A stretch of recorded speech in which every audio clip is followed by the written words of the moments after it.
If you feed a fever, you'll have to starve a cold. Hi, I'm John Rose, and that's Hippocrates, the father of Western medicine. It's a shame he's not alive today. This is around 2,400 years ago, back when he said that, and he knew way back then. Was the germ theory, that's the consequence. It's the terrain theory.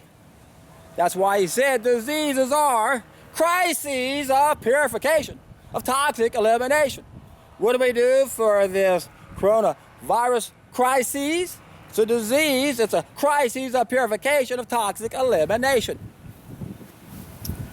That's what colds and flus are, and pretty much most of our other diseases aren't coming from things outside of us, they're coming from things inside of us. Although the thing that gets us in trouble the most is the kind of food we're putting in our body. Everyone knows we are what we eat, but we can't seem to figure out. That's the reason why we get sick. In fact, if the world woke up to the fact that colds and flus are body initiated, that the germ or the virus or bacteria didn't cause it, but it's the consequence, then we'd realize, my gosh, the way we live not only determines if we have colds and flus, but it determines if we have heart disease and cancer. And how many people is that killing around the world? So this is going to be a really short video, but it's exciting because Hippocrates understood the more you feed a sick person, the more you harm them. And look what they did to his quote. The more you feed, or if you feed a fever, you'll have to starve a cold. How they say it now? Feed a fever, starve a cold. No, you never feed a fever. Fevers are remedial. They're part of the healing process. So our inflammations and ulcerations and indurations, and then the tumors, the cysts, the fibroids, the nodules, the calcifications, these are body initiated because there's some things inside of us that don't belong there. It's that simple. Diseases are crises of purification, of toxic elimination. Most of it's our own waste matter from our own cells. It's not complicated when you look at the terrain theory, and it's easy to prove. You can change your terrain and watch what happens to the diseases that have been given names because we've made cesspools of ourselves, to paraphrase Plato. Plato understood that we have driven ourselves to create living cesspools and made doctors invent diseases. How does that quote go? But the point is, it's really just a magic act, sleight of hand. It's cause and effect. Don't want to name what you got, you want to look at what you're doing.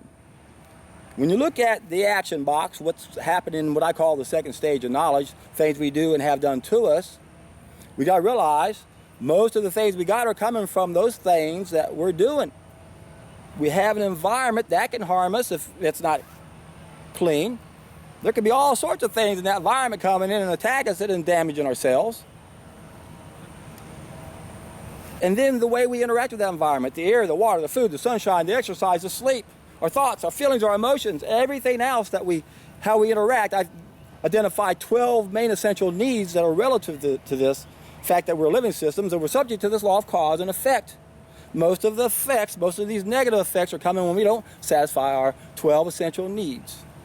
And if we don't, what happens, we become damaged, and there's a ripple effect where now, because we're damaged, we got another group of needs. And this is how it could get a little complicated. So what I'm saying here is there's a oneness of disease because we're all the same. We have a species-specific diet. We have the same basic 12 essential needs, but we could be individually damaged, and the environment, even where we're at, could be individually damaged, and we could be living in places we're not meant to get, so you're not able to do what I'm doing right now, loading up on the sunshine to get my vitamin D. And if there is any type of damage, then we have this other group of needs. In other words, we can remove these primary causes overnight. We can stop eating the wrong food, we can start exercising, we can do all those things, but we can't remove what we got overnight.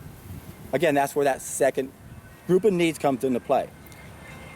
And that's how simple solving most of our problems are. Two groups of needs is what we have to do to satisfy or to solve most of our problems. It's that simple. Because I've done that, I have not had a cold or a flu in well over 30 years. Probably goes back a little bit further because I really got into exercise prior to changing my diet. But when I corrected 5 main mistakes that we're making on a permanent basis, it transformed my life. Can't even relate to how I feel. And I'm really excited because I'm just weeks away from celebrating my 30th anniversary. June 1st is when I found the most valuable knowledge in the world. I found out what Hippocrates was talking about. Don't focus on the consequences, the germ theory. Focus on the terrain theory. Socrates said, let your food be your medicine be your food. But if you eat when you are sick, you will feed your sickness. So again, they knew way back then the power of a solid food vacation. And back then they didn't have juicers, and then there weren't those environmental toxins that make doing a solid food vacation on water so difficult for some. Because if you've got a lot of heavy metals in your body won't be able to deal with that. But back then in his days, that was the solution.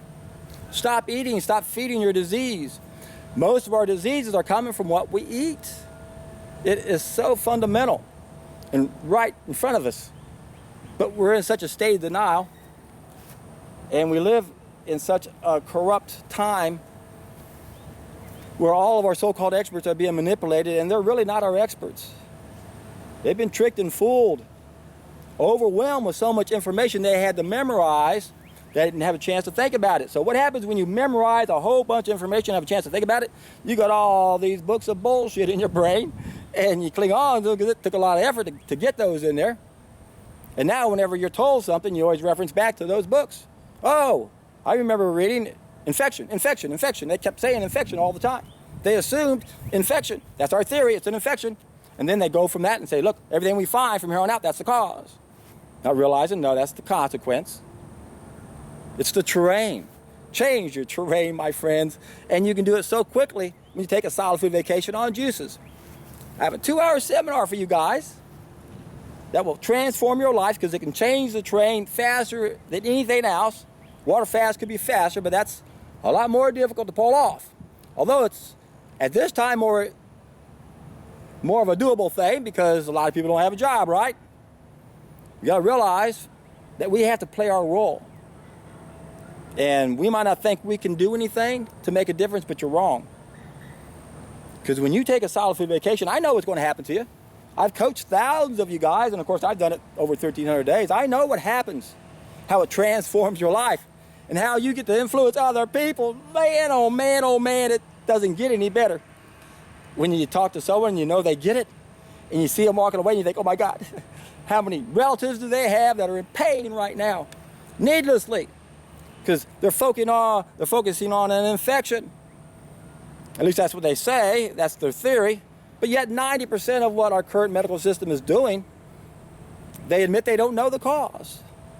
So it doesn't even make sense to even put any importance to what they think about the germs.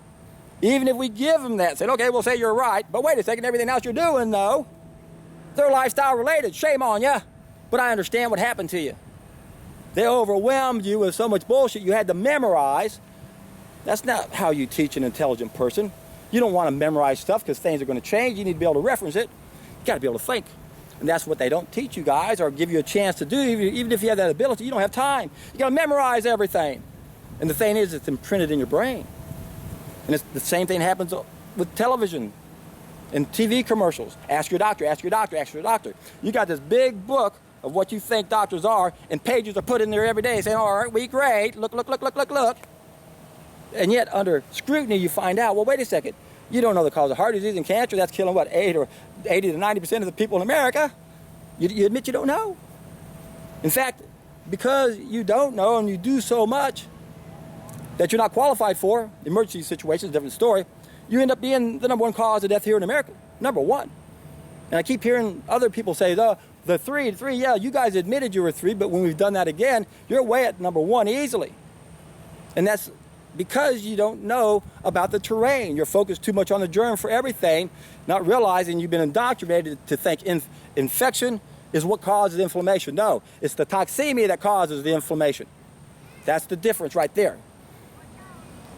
When the body has 2 short-term self-limited diseases, colds and flus would be one of those, as well as pneumonia.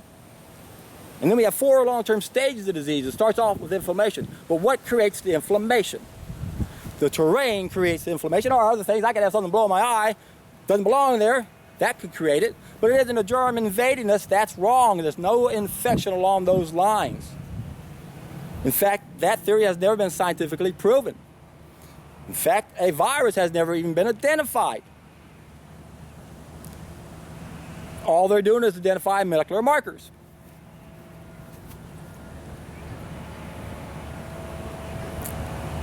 So, it's exhausting to realize how much power these people have, and they're somewhat handcuffed. Because if they say anything, they get disbarred, and then what can they do? You got to be able to figure out how to make it elsewhere, and there have been people who have done that. You know, I realize that our biggest impediment, one of them, is our medical profession. They're what's keeping us where we are, but you could be the thing that turns it around. That's what's exciting about your profession. Even though you're the number one impediment that keeps us here, because they brainwash you, you could wake up, some of you, a lot of you people are, and I'm hoping that out of this crisis we have, we realize it's a crisis of purification. Not just our terrain, but the bullshit that's been bombarded in your brain. All of us have to do that. De-indoctrination always comes with detoxification. So we have to understand what this crisis is all about. It's a crisis of purification, of toxic elimination. Clean out your terrain, you won't have any more colds and flus. You won't come down with heart disease and cancer and diabetes and arthritis. There are some deficiency problems you might have, but that's very unlikely, because if you do what you're supposed to do and are able to not have too many additional temporary needs, remember, 12 essential, 2 additional. One of them, we might be living someplace where we don't get enough sunshine, don't get enough vitamin D. So our species-specific diet works in an ideal world all the time, but we don't live in an ideal world anymore. It works for some of us, but not all of us, because there are other circumstances. So be aware there's knowledge of how to live, but then we have to have knowledge of how to adapt. There's a oneness of disease and there's a uniqueness of disease. You got to figure out how you've been damaged. I won't go into detail on that, but I did a video on what is the healthiest diet for humans. I explained how we have 10 body systems, these 12 essential needs, and there's 2 additional temporary needs, and all those are like horses, and we're in a chariot. We got to make sure all of our horses are strong, got to identify those weak horses, make the weak horses strong. I can guarantee you, when that's done, we're all in for a treat.